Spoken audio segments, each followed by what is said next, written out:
భారీగా టారిఫ్లు విధిస్తూ ప్రపంచ దేశాలకు ట్రంప్ షాక్ ఇస్తున్నారు. అయితే ఇతర దేశాలు విధించినట్టే తాము ట్యాక్సులు విధిస్తామని, అవి కేవలం ప్రతీకార టారిఫ్లు మాత్రమేనని అమెరికా వాదిస్తోంది. రీసెంట్ గా భారత్ విధిస్తున్న సుంకాలపై వైట్ హౌస్ మీడియా కార్యదర్శి లివిట్ కీలక వ్యాఖ్యలు చేశారు. తమ దేశ ఉత్పత్తులపై భారత్ 150% దిగుమతి సుంకాలు విధిస్తుంటే జపాన్ 700% విధిస్తోందన్నారు. దీంతో తాము కూడా ఆయా దేశాలపై అదే స్థాయిలో టారిఫ్లు విధిస్తామని హెచ్చరించారు.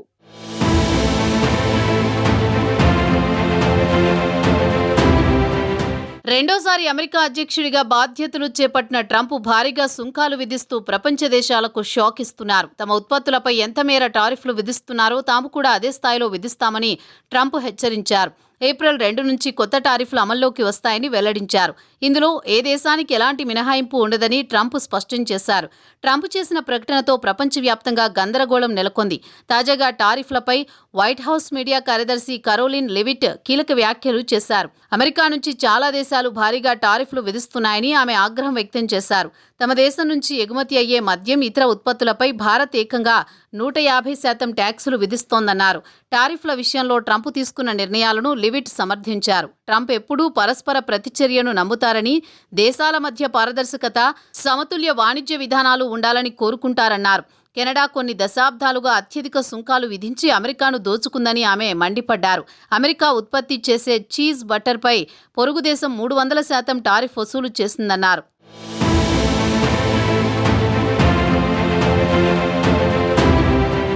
అమెరికా ఉత్పత్తులపై అత్యధిక టారిఫ్లు విధించే దేశాల జాబితాలో భారత్, జపాన్ వంటి దేశాలు కూడా ఉన్నాయని లివిట్ తెలిపారు. అమెరికన్ లిక్కర్పై భారత్ 150% ట్యాక్స్ వసూలు చేస్తోందని, అలా చేస్తే అమెరికా ఆల్కహాల్ బ్రాండ్ అయిన కెంటుకీ బోర్బన్ లిక్కర్ను భారత్లో విక్రయించడానికి సాధ్యమవుతుందా అని ప్రశ్నించారు. అత్యధిక ట్యాక్సులు వసూలు చేస్తే ఎగుమతి చేయడంలో ఏం లాభం ఉందని మండిపడ్డారు. ఇక అమెరికా వ్యవసాయ ఉత్పత్తులపైన భారత్ 100% వసూలు చేస్తోందని, ఇక జపాన్ అయితే బియ్యంపై ఏకంగా 700% టారిఫ్ విధిస్తోందన్నారు. అందుకే ట్రంప్ పరస్పర సుంకాలను విధించాలని భావిస్తున్నారని లివిట్ తెలిపారు. భారత్ను టారిఫ్ కింగ్గా అభివర్ణించిన ట్రంప్ అధిక దిగుమతి సుంకాలను విధిస్తోందని, అందుకే ఏప్రిల్ 2 నుంచి భారీగా ప్రతీకార సుంకాలను అమలు చేయబోతున్నామని డొనాల్డ్ ట్రంప్ ఇటీవల కాంగ్రెస్ ప్రసంగంలో స్పష్టంగా తెలిపారు. భారత్తో పాటు చైనా, ఇతర దేశాలపైన సుంకాలు అమల్లోకి తెస్తామని ఆయన వెల్లడించారు. ఇక ఇప్పటికే కెనడా, మెక్సికోపై మార్చి 4 నుంచి సుంకాలను అమల్లోకి తీసుకురాగా కొన్ని ఉత్పత్తులకు మాత్రం ఏప్రిల్ 2 వరకు మినహాయింపు ఇచ్చారు. ట్రంప్ భారీగా టారిఫ్లు విధిస్తుండటంతో కెనడా కూడా ప్రతీకార చర్యకు దిగింది.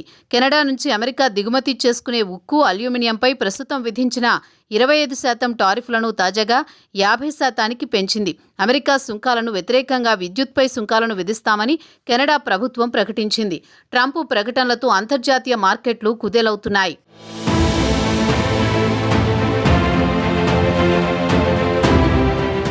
అమెరికా ఉత్పత్తులపై సుంకాలు తగ్గించేందుకు భారత్ ఒప్పుకుందని డొనాల్డ్ ట్రంప్ ఇటీవల ప్రకటించారు. అయితే ట్రంప్ ప్రకటనపై భారత్ అభ్యంతరం వ్యక్తం చేసింది. టారిఫ్స్ తగ్గించేందుకు అమెరికాకు ఎటువంటి హామీ ఇవ్వలేదని తెలిపింది. దిగుమతి సుంకాలను తగ్గించడానికి కట్టుబడి లేమని పేర్కొంది. ఈ అంశంపై ఎటువంటి హామీలు అమెరికాకు ఇవ్వలేదని పార్లమెంటరీ ప్యానెల్కు కేంద్ర ప్రభుత్వం తెలిపింది. భారత్, అమెరికా పరస్పరం ప్రయోజనకరమైన ద్వైపాక్షిక వాణిజ్య ఒప్పందంపై పనిచేస్తున్నాయని, తక్షణ సుంకాల సర్దుబాట్ల కంటే దీర్ఘకాలిక సహకారానికి ఎక్కువ ప్రాధాన్యమిస్తున్నాయని భారత్ స్పష్టం చేసింది. అంతేకాని సుంకాల తగ్గింపుపై ఎలాంటి హామీ ఇవ్వలేదని ట్రంప్ పదే పదే లేవనెత్తుతున్న ఈ సమస్యను పరిష్కరించడానికి సెప్టెంబర్ వరకు సమయం అడిగామని, ఈ విషయంపై ఇరు దేశాల మధ్య చర్చలు జరుగుతున్నాయని విదేశీ వ్యవహారాలపై పార్లమెంటరీ స్టాండింగ్ కమిటీకి భారత వాణిజ్య కార్యదర్శి సునీల్ బార్త్వాల్ తెలిపారు.